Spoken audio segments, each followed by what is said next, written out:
Start, sir. Good afternoon, my dear friends.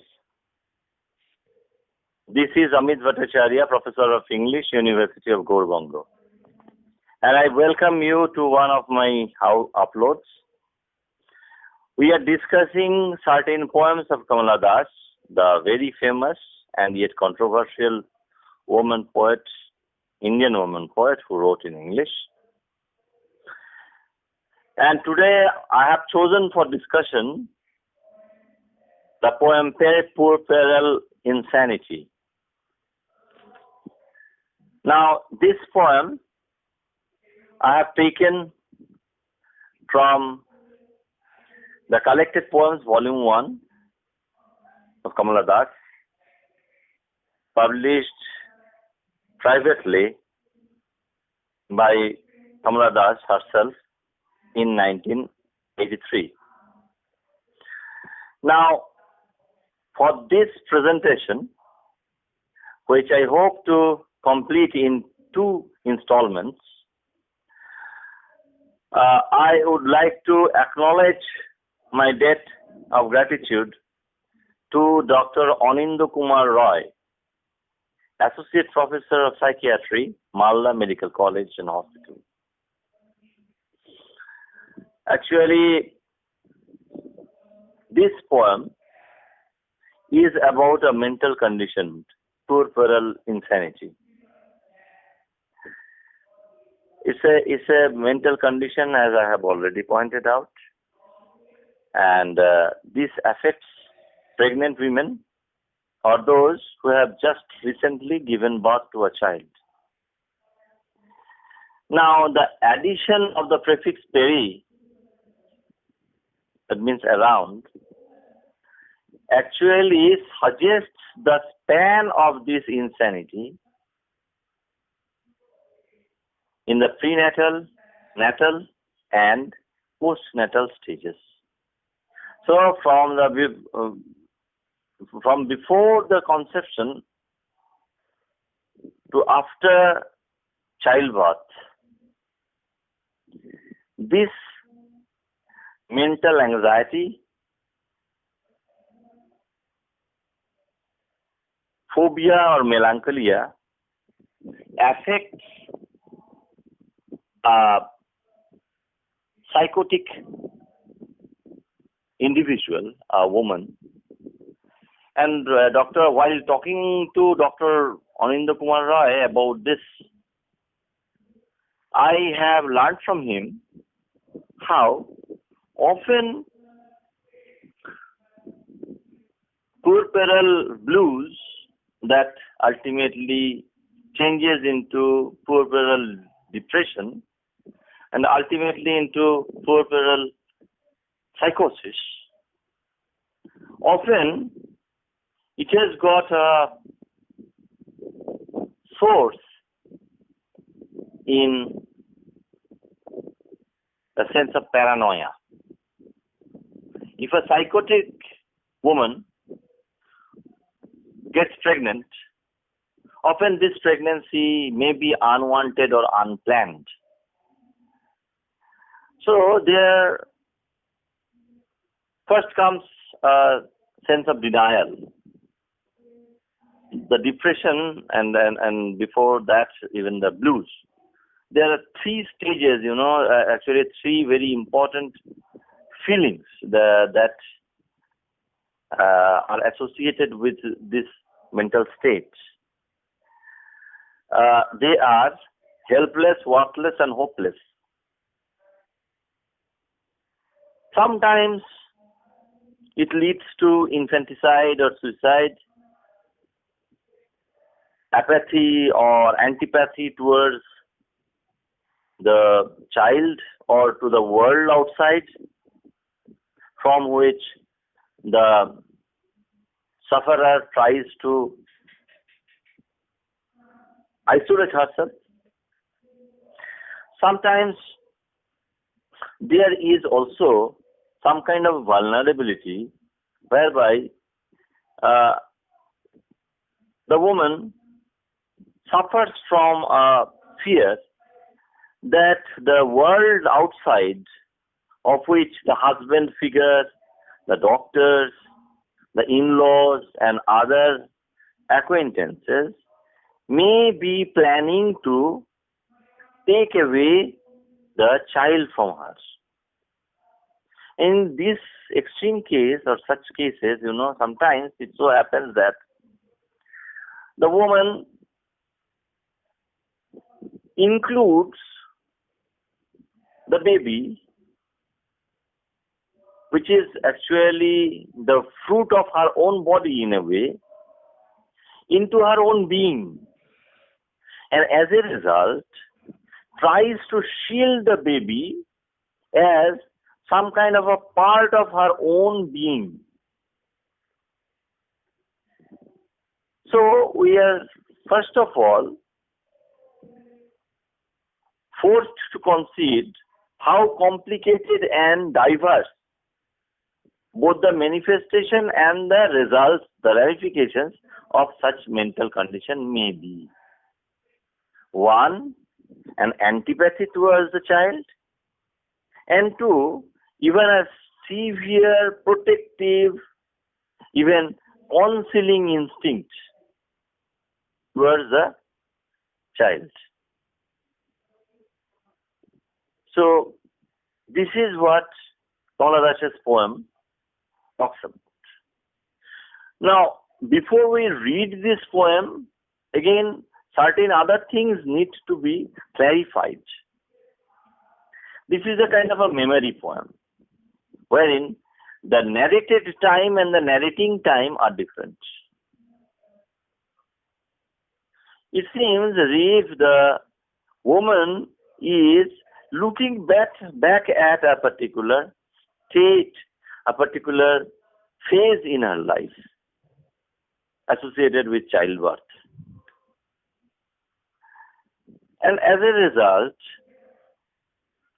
while Dr. Roy was actually telling me about this, that often the sufferer doesn't retain any memory of such a condition. And often she hears about or remembers such things from the chance remarks of relatives or acquaintances, or the prescriptions or diagnosis of the doctor or the physician, and so on and so forth. So, at the outset, let me caution you of the fact that this poem is, in a way, a record of a very complicated mental state of a mother. Now, for the sake of our discussion, the convenience of our discussion, I will take the help of one of my students who will read the poem, but at the same time, I have divided the poem into 4 sections, and they will be read out and explained in turn. I hope to begin the poem in this discussion, and in the second installment of this discussion, I hope to conclude the presentation, so to say. So, without further ado, let us get into the poem proper. Yes, just the cold clatter of a word spoken in sudden hate could set me back by several years to taste again the shredded meat of misery. Okay, so even the cold clatter of a word spoken in sudden hate may set me back a number of years to taste again, in memory obviously, the shredded meat of misery. So, the cold clatter, Kamala Das plays with words and has got a keen ear for the tonal quality of the words, Cold clatter. We know that clatter means a continuous rattling sound produced by hard objects either falling on a hard surface or two hard objects coming in violent contact with each other. So the cold and cold, the clatter is considered or qualified as cold, and then the allusion to sudden hate brings the cycle of signification to its full. Why? Because the sudden hate that causes the words to be uttered or spoken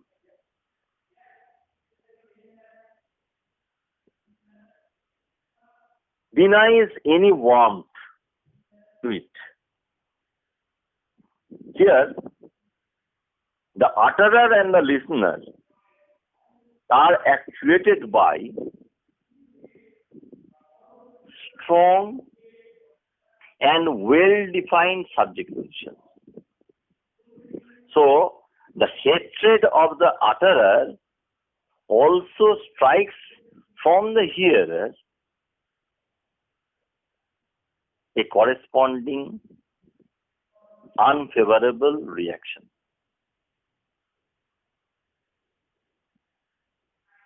Now, we may conjecture,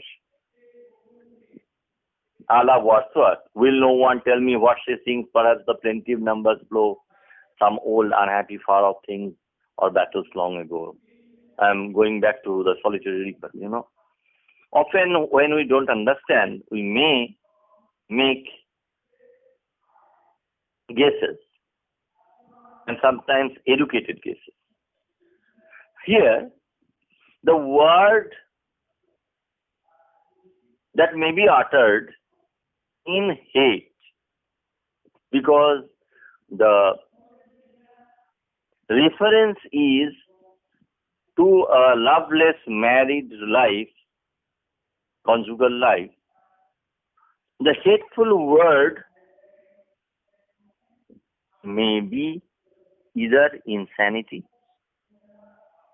or infidelity. And that sets back the woman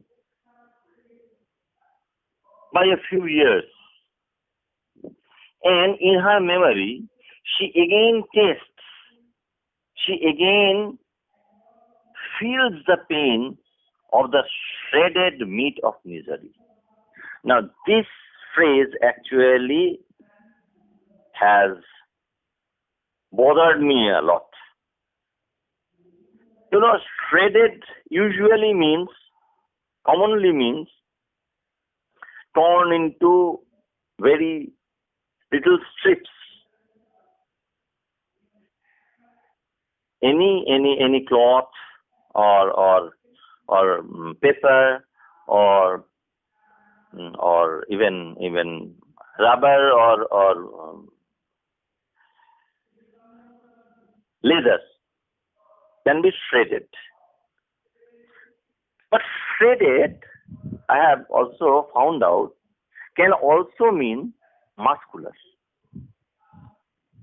Again, the next word was meat. Usually meat means the flesh, the tissue of an animal used as food. We all know about it. But meat can also mean the penis, the male genital organ, sexual organ. So the shredded meat of misery, that is the erect penis that penetrated, maybe since there is no love in this marriage, in this relationship, it gives only misery, no pleasure, only misery. So this shredded meat of misery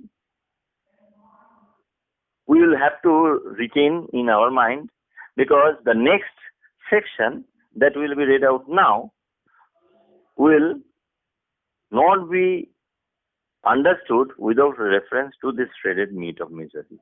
Yes, go on. Yes, sir. Which flowered a sinister bloom that summer when an infant slept. Wait a minute. So it is that shredded meat of misery that is being tasted, that is being remembered with a shudder by the unhappy woman persona, that flowered a sinister bloom. So the pregnancy was unwanted. It was not called for. The bloom was sinister. Why? Because it was the product of a loveless union. When, okay, go on, when, that summer when, yes. An infant slept within our home, waking now and yes. Then to grope for swollen breasts. Swollen breasts, okay. But you know, pregnancy oftentimes changes this utter antipathy of the woman persona, thanks to the glory of motherhood that is constructed by a normative social setup, patriarchal setup. Sometimes from antipathy there is acceptance, and from acceptance there is affection. So by the time that the infant comes and sleeps within the home of the speaker, and since our is written here, our home, yes, within our home, yes? Yes, sir. That was there? Yes. Waking now and then to grope for swollen breasts. No, within our home, that was written? Yes, sir, within our home. Yes. So, the home is shared by the woman persona and maybe her hated husband. By the time the infant is born, that antipathy has become a thing of the past.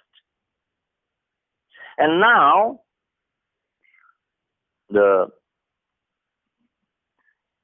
child that sleeps within our home sleeps and wakes and gropes for the swollen breasts, for milk, for sustenance.